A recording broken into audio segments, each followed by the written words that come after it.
Hello and welcome to the show. We're back at the Proving Ground circuit on BeamNG Drive, taking, well, 3 more vehicles around here until they can drive no more.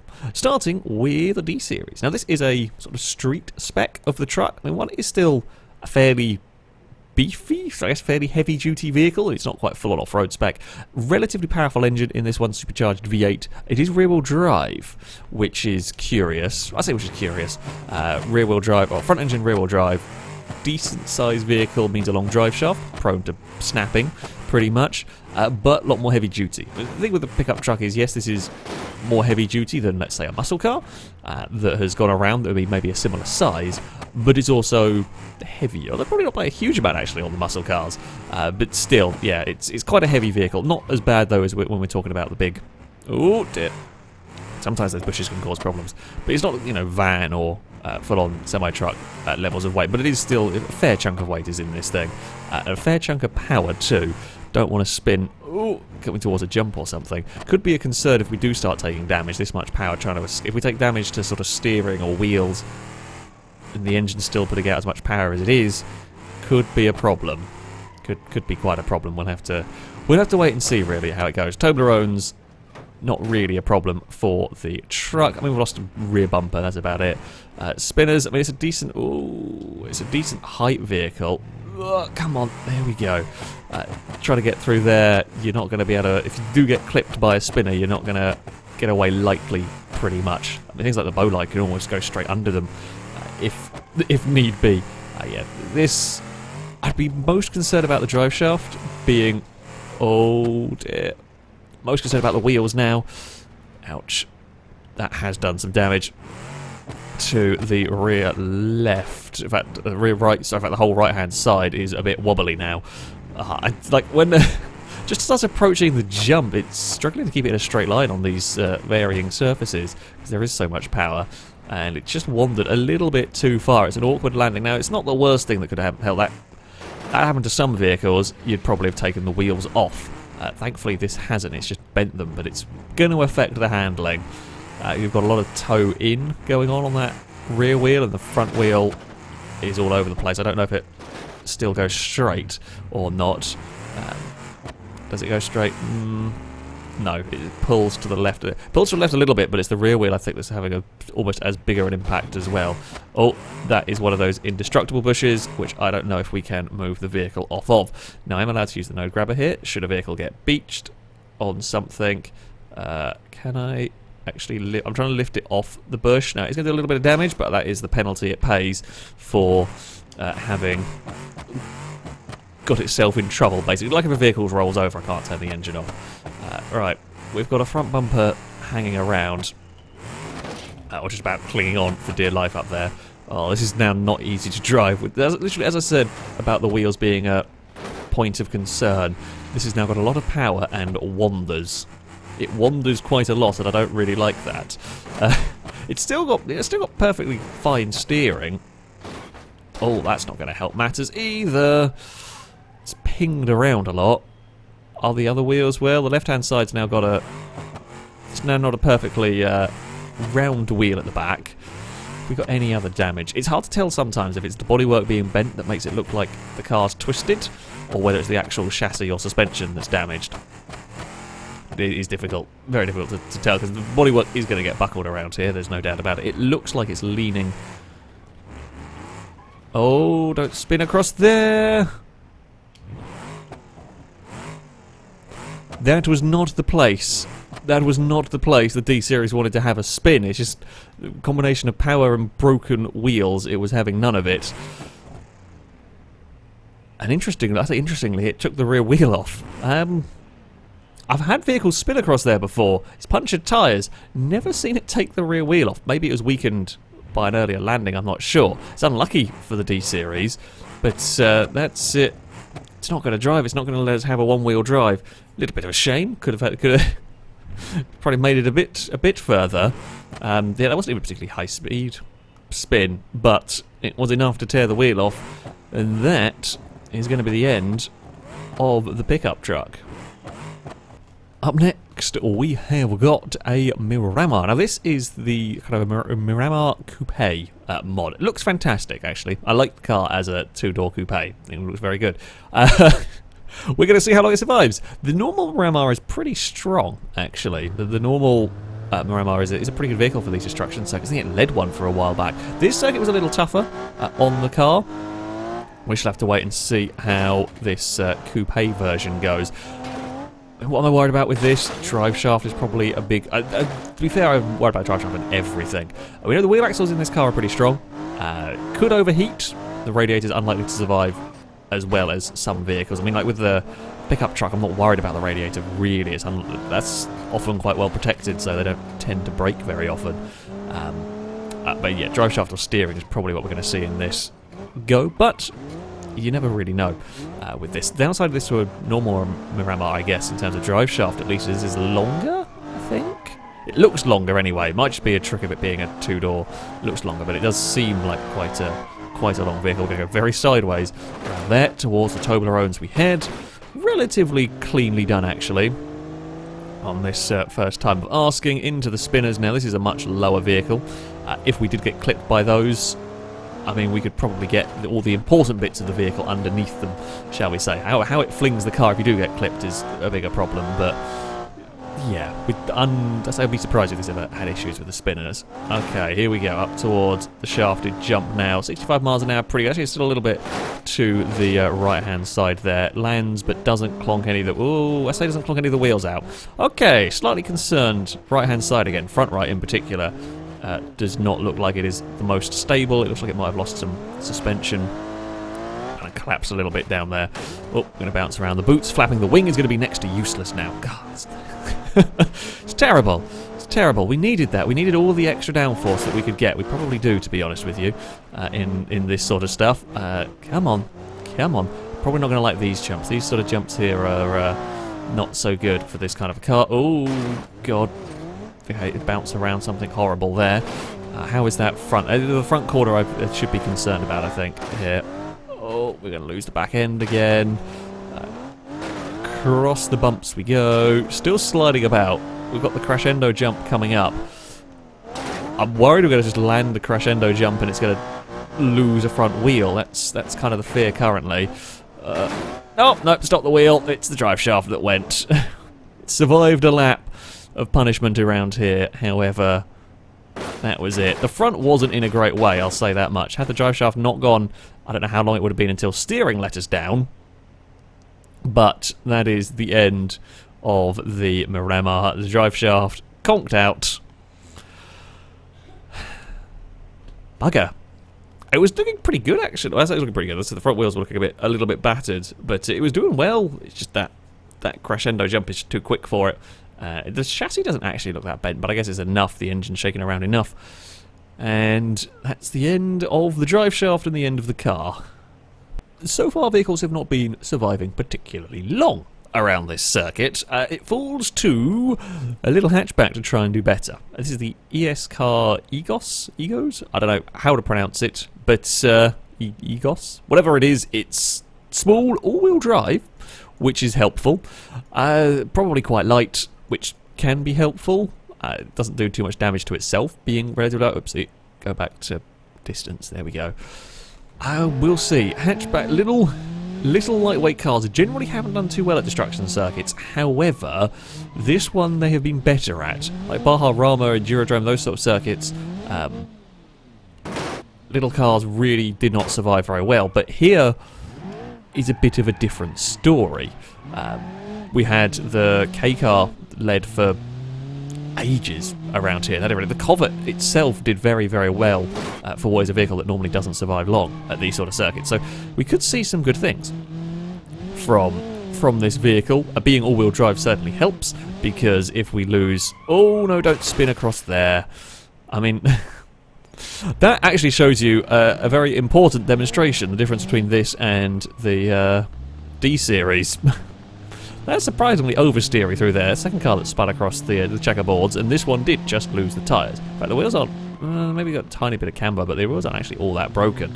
That's fine. We'll head to the Toblerones. Now, downside with the small light cars, Toblerones do not do kind things to them. Oh, come on. Oh, that's the door. I thought that was a chassis rail. It was not. Okay, we've kind of smacked the car over a little bit, but it is back on its wheels. No real harm done from that roll in the end. Through the spinners we go. Nicely does it. A little bit of understeer on the exit, though. Not so helpful.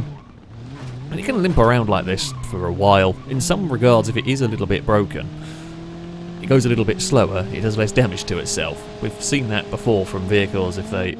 Gears are quite long. But yeah, if they get damaged early on, they can actually sometimes kind of limp a bit. Oh, that's a lot of nose down. Don't go that far nose down. Gee, now front wheel drive. Well, so much for the all-wheel drive being saviour for this thing. And very, very nose down. Can't do anything about that. It wasn't even like it was wonky on the jumps or anything. It's just clonked the nose and that was that. We're still more than quick enough to carry on as a front wheel drive only. We are not as quick as it was. Come on, up the hill we go. This is a concern. Oh, still good. Yeah, front wheels all good. Not great, but they're good enough to keep us going. I'm now very concerned. I mean, the front right... Oh, radiator's gone. Okay, that's to be expected a little bit with this. The front right wheel is now the important one. That does seem to be the one that takes most of the punishment around this circuit. So we're going to have to try and protect that if we can, because we can't afford to lose it. The front right wheel falls off. We will have no drive. It'll be game over. Come on, can we beat... I mean, all we have to do is get to the spinners on this lap and we've gone the best of the episode. Oh, that's not jumping very far now. That's an awkward place to land. We're not very quick. 40 miles an hour seems to be all we can manage in this. It's a little bit annoying. It's still good enough to get us over these. Still doing it's still hitting on the landing. What are we going to do down the back stretch? We might have real issues with the shafted jump just because I can't go above 40. Now the rules are that if a vehicle is unable to exceed 20 miles an hour within a sensible space of time, it gets counted out, basically, so something doesn't limp its way around indefinitely because it was so broken. Now this is quick enough not to fall foul of that rule. It does still have about 40 miles an hour in it, but it is basically doing the limp around. I think the bits that are going to give it grief are Dover and the shafted jump, because it's going to land them very badly. It's just not going to be able to carry any speed over them, so it's going to land them awkwardly. The rest of this, yeah, it might not actually be doing very much. This is the first vehicle. Oh, okay, maybe I shouldn't try to go flat through the spinners. I probably deserved that. I didn't really do very much to the car, but I probably deserved that for trying to be cocky and go flat out through the spinners. Okay, little vehicle, what can you do down here? You've got as much of a run-up as you're going to get. I have a horrible feeling this is not going to end well over this jump for you, car. Oh! Okay, I mean, it hits hard, but it's still going. The radiator overheating is possibly what we're going to see kill this. We might actually have... It might be the first vehicle that would fail an obstacle. If we have overheating, the engine gets damaged, and we're trying to take that shafted jump, I think this, if it started losing power, I think this could genuinely get stuck on the ramp. If the engine itself doesn't die.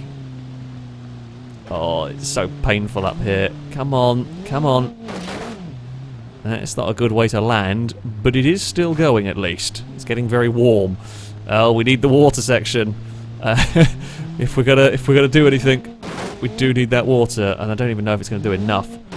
I think this might blow itself up quickly. I think it might blow itself up before we actually get to the water. There goes the piston rings, the engine torque.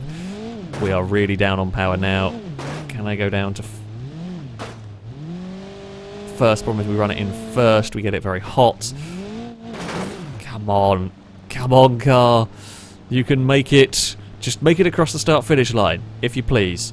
If you would be so kind as to make it across here. Okay, that's good. Now, to the water, that might be a tall ask to get to the water. It'd be really helpful if you could. Please. I do think the engine is conking. Still going. Just not very well. Have we had the head gasket go yet? I'm not sure. Come on. You can make it to the water. I think we'll get stuck somewhere, most likely the hill, when we are currently flat out, and it's really not got much It doesn't want to give... We might actually not be able to drive out of the water. The water might have too much resistance for this. Oh! Okay, we're through. It didn't do anything. It didn't do enough. Oh dear. Car, if you somehow make it around... I mean, it's still going. It's made a... Man, when did it start overheating last... Like, when did it start overheating seriously last lap? I'm not sure. Oh... Engine? How long can you keep... I mean, I'm impressed with the engine's strength. I'm impressed that it's still going. Are we able to... We might not actually be able to... I think it's dead. I think it's died. The engine is a goner. It's actually gone in the middle of the spinners. Can I... It's a little bit cheeky. We got assisted out of the spinners. However, that is the end of the Egos. That is actually a pretty good showing for the car. I will give it credit where credit is due. It put on a fight. That engine really did survive well, despite having basically melted. It kept propelling the car along. Shame it lost the drive shaft so early to the back. That kind of killed its chances a little bit. It was then very, very slow. But again, the little hatchbacks, they do well. They really do well on this circuit, surprisingly. So it might have been a relatively short episode up until now. It's probably not going to be much longer. However, we're going to have a fourth vehicle run today, and everyone has wanted to see a bus. So we're going to have a go with the bus. But there is one thing to note. You see, the bus can't fit through the spinners. It's kind of close. I can get it into the first part. Whether I'll actually get it this time is possible to get it into the first part, but you can't then turn it to get it out of the spinners here. So we were going to do this just as a demonstration because people will want to see the bus get hit by the spinners. In actual fact, it's kind of got captured by a spinner now. Surprisingly survived that quite well. So yeah, it physically doesn't fit through the spinners. In fact, a spinner has actually knocked the dashboard out of the front windscreen. I've never seen that before. Oh, that's cool and weird all at once. That's really cool. It's actually managed to completely wedge up one of the spinners. You get the idea. Bus gets destroyed by spinners. In fact, bus almost breaks the spinners. So we are going to have a slight alternative. You can fit past this spinner over here by the grass. You can fit on the grass. That's what we're going to do with running the bus. So, with everything reset, we have our bus and we are ready to go. Ignoring the fact that the spinners are not going to really be a part of this, I still have very large concerns, shall we say. The engine is the big problem. Yes, the engine's at the back and it's rear-wheel drive, so we don't have the drive shaft issue, but the engine gets caught on the floor. And, because of such a big overhang at the back, that gets hit on the ground at some point, the engine gets knocked out, and it's the end of that. Of course, the bus is very heavy. While it's sure, it is strong in some regards, there's so much weight going on, a lot of forces going on through the chassis and everything, that, yeah, I expect to see the engine go before the end of the first lap. I might be wrong, though. This is a different kind of circuit to what we've seen before. It's really the shafted jump and, well, shafted and crescendo are the two sections that I think we're going to have the biggest problem with. The checkerboard, for example, here, is not going to be an issue for the bus. Maybe if it's very heavily damaged, but it's not going to be contributing to that damage. The Toblerones could be a bit mean. We'll have to see how they... how we fare with them, because it could, if it lands on like the ridge of one, we could be in trouble. It might bounce its way across. I mean, it lost the rear door, but that's fine. Now we will have to take an avoiding action here because we physically cannot fit through the spinning blades. It's actually still quite a narrow little path that the bus has to take through there. And if it is too broken in terms of steering damage, which unlikely, but if it was the case, it could still have issues getting down there. But yeah, it'll have a little asterisk next to it because it does have to take a slightly different route. Not that I expect this to be challenging for the top spots anyway. This is the big one that we are coming up to here. This is the jump that is filling me with dread. Can we make it without destroying the engine? Yes, we did! Okay! We've lost a lot of the back end of the bus. it's not going to be the shortest lived vehicle. It's actually going to beat the Vendetta and, what was it, the Solita? I think the Solita died on that jump on the first time of asking with drive shaft failure. So, okay, bus, keep that engine alive. Though, as I say, the plus point for Dover is at least we're going very slowly, we will land on our face. But that might also be bad because bus hits on the front and then will topple down and then hit on the back. Oh, come on. I didn't really think about Dover being a bad one for the bus, but that is also a real big concern now. Okay, new concerning zone, bus. Oh, okay, it's fine. I can see the engine shaking around. Somehow it is fine with that. The front is a little bit bananaed, but we're okay. I guess it can hit on these jumps. It's not going to be going very quickly, though. That's the plus point across here. There's still a lot of force going on, even in not very quickly, but we are across. It scrapes the floor, but hasn't knocked the engine out. Okay, bus. We have got a few more jumps. Could you really complete a lap? Could it be the first time a bus has completed a lap of a destruction circuit? No, don't say that, because it will lose the engine at crescendo. I'm already expecting it, to be honest with you. I mean, if it does lose it at crescendo, at least it will roll to the finish line. So it will have completed a lap, whatever, I think. Unless it seizes and locks the rear wheels, I guess, but that's unlikely. Oh, don't break the engine, please! Oh, I knew it. I knew it was too much to ask, too much to hope for. It's always the problem with the bus and the jumps around here. I'm actually surprised it took that long. Because, I mean, this is up there. I mean, it's respectable in that we've seen a number of cars go out with all sorts of failures by this stage. So, yeah, it has to avoid the spinners, but it's the engine. It's the engine hanging out the back. It's so susceptible to damage across some of these heavier jumps. It just couldn't survive. And the thing is, if it hadn't gone out there, it would probably gone out on the next jump, or it would have gone out. It's never going to last particularly long because it is just so exposed at the back. And this circuit punishes that quite severely. But it did good. It did do good, at least, to make it this far. Well, there we go. The bus has run, and it got eaten by spinners. What more could you want?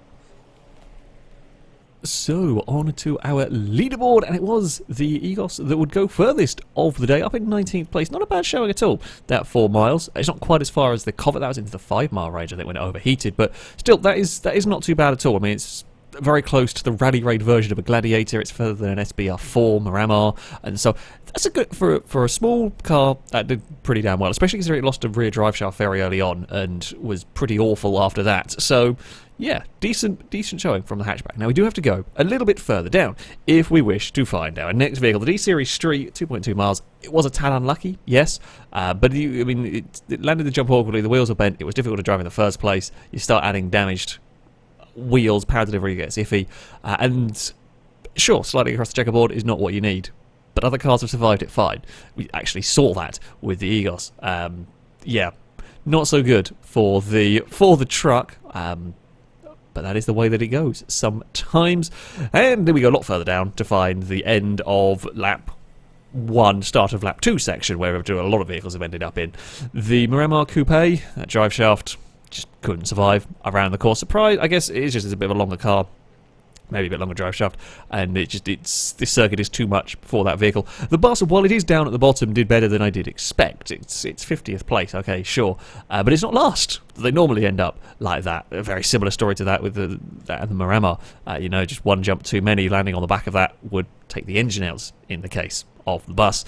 But there we go. That is going to be it for this episode. As ever, I shall link all the mods used in the description so you can download them and have a go with them yourself. That, though, is going to be it from me. Thank you all very much for watching, and until next time, a goodbye.